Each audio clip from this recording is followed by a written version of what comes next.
Will the Wolverines win enough games to position themselves to defend their title?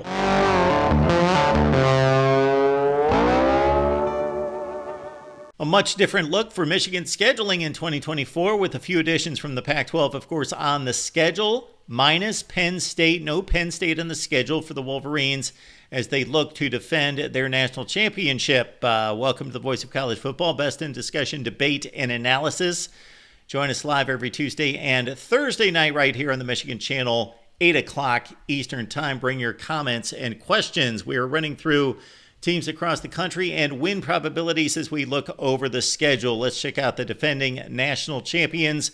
10-2, of course, for any Big Ten or SEC team should get them to the college football playoff. Despite defeating the Buckeyes 3 consecutive years and possibly having a psychological lean in this game, it only makes sense that we give the Wolverines their least likely win in Columbus against maybe the most talented team in the country, Michigan at Ohio State. But we do give Michigan more than a fighter's chance here at 44%, so basically an even football game. But the game is in Columbus. November 2nd, it's Michigan hosting Oregon.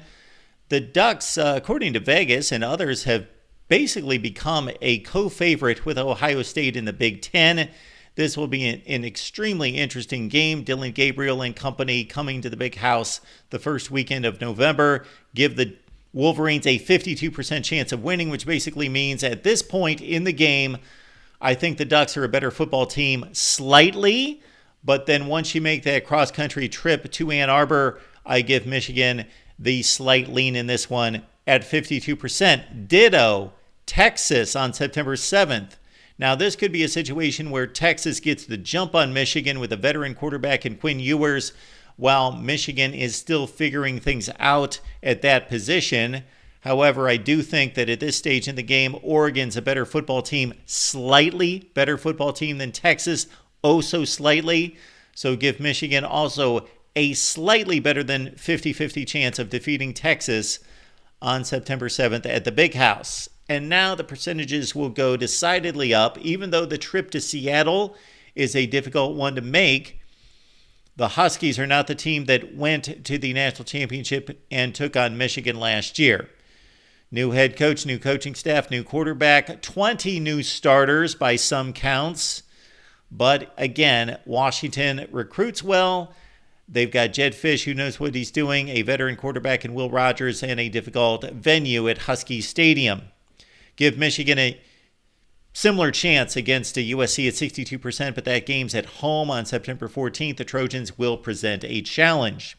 Now the win probabilities go up decidedly. Michigan coming off a bye week as they take on Illinois on October 19th on the road in Champaign against Brett Bielema and company. Of course, that was Michigan's potential loss as they had to kick a game-winning field goal on the final play of the game 2 years ago in Ann Arbor. The Michigan State game used to be a difficult one, but Michigan has completely trounced their rivals in recent years. October 26th, the Spartans with new head coach Jonathan Smith and new quarterback Aiden Childs come to the Big House, give Michigan an 87% chance of winning this game.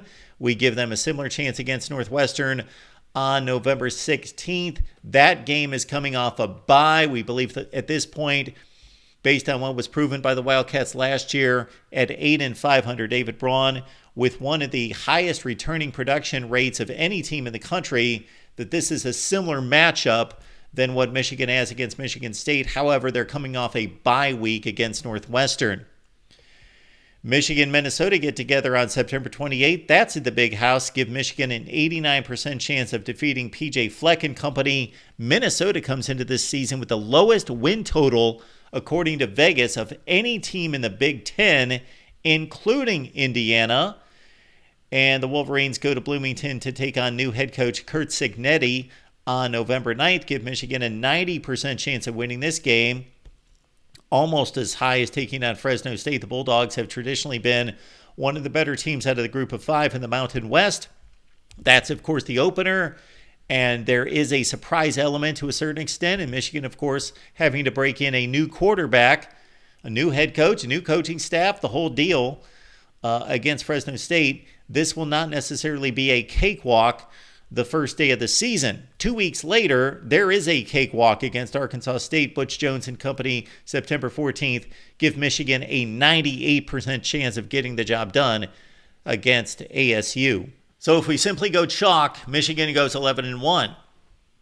I, again, believe that they've got an excellent chance of going to Columbus and winning that game against the Buckeyes again, so they could go 12-0. However, let's understand Oregon, Texas at 52%, so those are basically toss-ups. And then the game at Seattle will be challenging, and the game against USC, even at home, those are potential losses.